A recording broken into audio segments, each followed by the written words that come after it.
अस्सलामुअलैकुम। बहुत समय पहले की बात है। परियों के देश में एक राजकुमारी रहती थी जिसका नाम सुगंधा था। वो बहुत खूबसूरत थी, हमेशा हंसती खिलखिलाती रहती। दुख और तकलीफ को ना तो वो अपने पास फटकने देती और ना ही दूसरों के पास। हमेशा उसकी मदद करने को तैयार रहती और उसके होठों पर मुस्कान लाने को तत्पर। इसलिए सब उससे बहुत प्यार करते थे। एक दिन वो महल के बगीचे में अपनी सहेलियों के साथ खेल रही थी कि तभी वहां से आसमान में उड़ते हुए एक जादूगर की नजर उस पर पड़ी।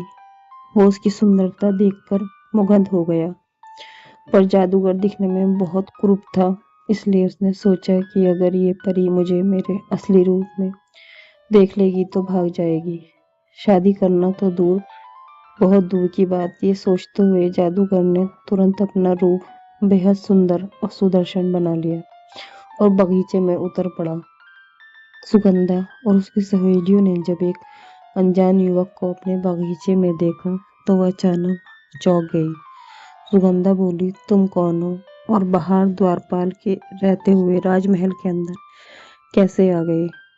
जादूगर ने जवाब दिया, तुम बहुत खूबसूरत परी हो और मैं तुमसे शादी करना चाहता हूँ। उसका इतना कहना था कि वहां पर हंसी का फव्वारा फूट पड़ा।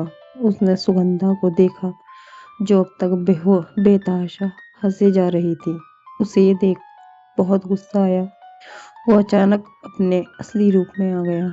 सुगंधा की सहेलियां इतने बदसूरत और बुढ़े जादूगर को देखकर घबराहट के मारे चीख उठी और सुगंधा तो उसे देखते ही डर से बेहोश हो गई। उसके बेहोश होने के बाद जादूगर उसके पास गया और उसके हाथ को पकड़कर कोई मंत्र बुदबुदाने लगा। ये देखकर उसकी सहेलियां चीखते हुए राजा और रानी को बुलाने के लिए राजमहल के अंदर चली गई। राजा और रानी ने जब सुगंधा के बेहोश होने की बात सुनी तो वह नंगे पैर ही बगीचे की ओर भागी और वहां पहुंचने पर देखा कि सुगंधा जमीन पर बैठी हुई इधर उधर देख रही है। उसकी सहेलियां भी घबराहट के मारे पसीने में नहा गई थी। राजा ने बड़े ही प्यार से सुगंधा का हाथ पकड़ा और उसे महल के अंदर ले जाने लगा। पीछे पीछे रानी भी अपने आंसू पोंछते हुए चल दी। सुगंधा के कक्ष में पहुंचकर जब राजा ने उसे बिस्तर पर लेटाकर कहा, तुम अब आराम से सो जाओ, तो जैसे सुगंधा को कोई बिस्तर से धक्का देने लगा और वो खिड़की पर कूदकर बैठ गई। ये देखकर राजा और रानी बहुत डर गए।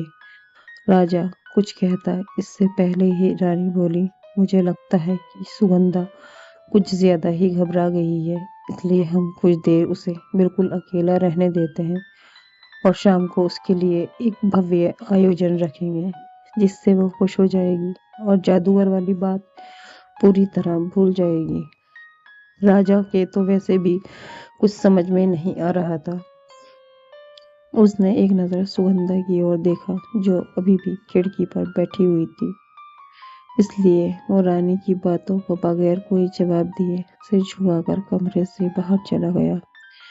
रानी ने बड़े ही प्यार से सुगंधा के सिर पर हाथ फेरा और कमरे से बाहर चली गई।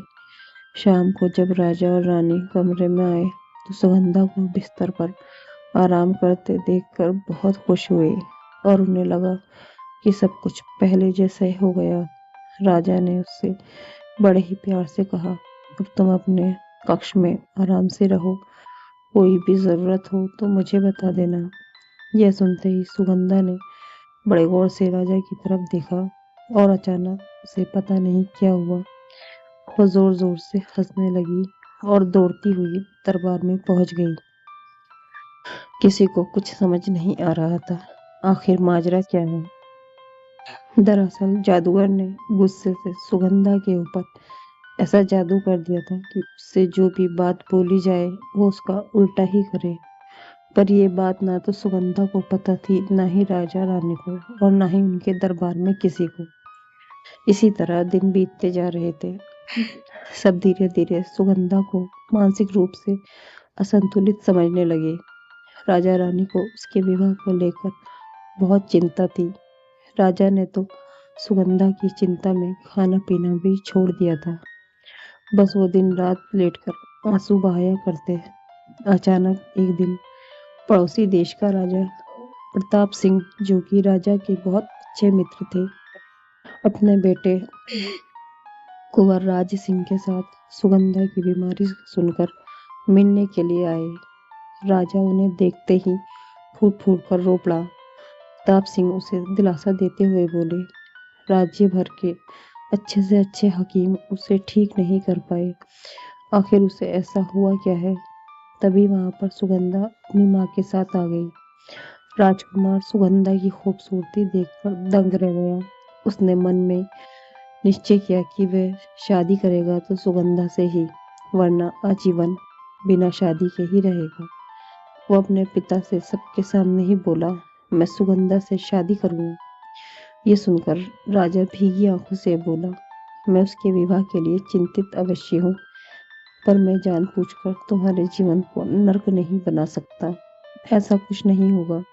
राजकुमार मुस्कुराते हुए बोला, और फिर सबकी सहमति से उन दोनों का 2 दिन बाद ही बड़े धूमधाम से शादी हो गई। जब सुगंधा अपनी ससुराल पहुंची तो कुछ दिन तो उसने राजकुमार से डर की वजह से बात ही नहीं की, कहीं वह कुछ उल्टी सीधी हरकत करने न लग जाए और उसके पति को सबके सामने शर्मिंदा होना पड़े। राजकुमार ने एक दिन देखा सुगंधा अकेले ही बाग में टहल रही है, तो वह धीमे से जाकर उसके पास खड़ा हो गया और उसे गौर से देखने लगा। सफेद चमचमाती हुई पोशाक में वो बेहद खूबसूरत लग रही थी। उसके गोरे चेहरे पर उदासी थी, उसकी आंखों से आंसू गिर रहे थे। राजकुमार ये देखकर बहुत ही दुखी हो गया और सुगंधा को खुश करने के लिए बोला, तुम्हारे हाथ में ये गुलाब के फूल कितने सुंदर लग रहे हैं ना। सुगंधा, जो कि अब तक गुलाब के फूल को बड़े ही प्यार से सहला रही थी, अचानक उन्हें जमीन पर फेंकते हुए बोली, ना तो ये गुलाब के फूल तो बहुत बदसूरत है, खूबसूरत तो जूही के फूल है। राजकुमार का माथा ये सुनकर ठनका। उसने बात आगे बढ़ाने के लिए कहा, तुम्हारी पोशाक तो बहुत सुंदर है, किसने कहा ये बहुत खराब है। सुगंधा अपनी पोशाक को अजीब नजरों से घूरती हुई बोली, इसका मतलब जादूगर ने सुगंधा के ऊपर जो मंत्र पढ़े थे वो मुझे समझ में आ रहे हैं। और ये सोचता हुआ राजकुमार आगे बोला, अच्छा, अब हम लोग यहीं कुछ देर खड़े रहते हैं। सुगंधा उसका हाथ पकड़ते हुए बोली, चलो हम लोग महल के अंदर चलते हैं। उसके ये कहते ही राजकुमार ठहाका मारकर हंस पड़ा और धीरे से बोला, जादूगर को तो एक न दिन में पकड़कर तुम्हें ठीक कर ही दूंगा, पर अब मुझे ये समझ में आ गया है कि तुम हर बात उल्टा ही करती हो। और वह सुगंधा का हाथ थामकर महल के अंदर चल पड़ा। उसके बाद जीवन उन्होंने बहुत हंसी खुशी व्यतीत किया। राजकुमार ने उल्टा बोलकर और सुगंधा ने उसे सीधा समझकर।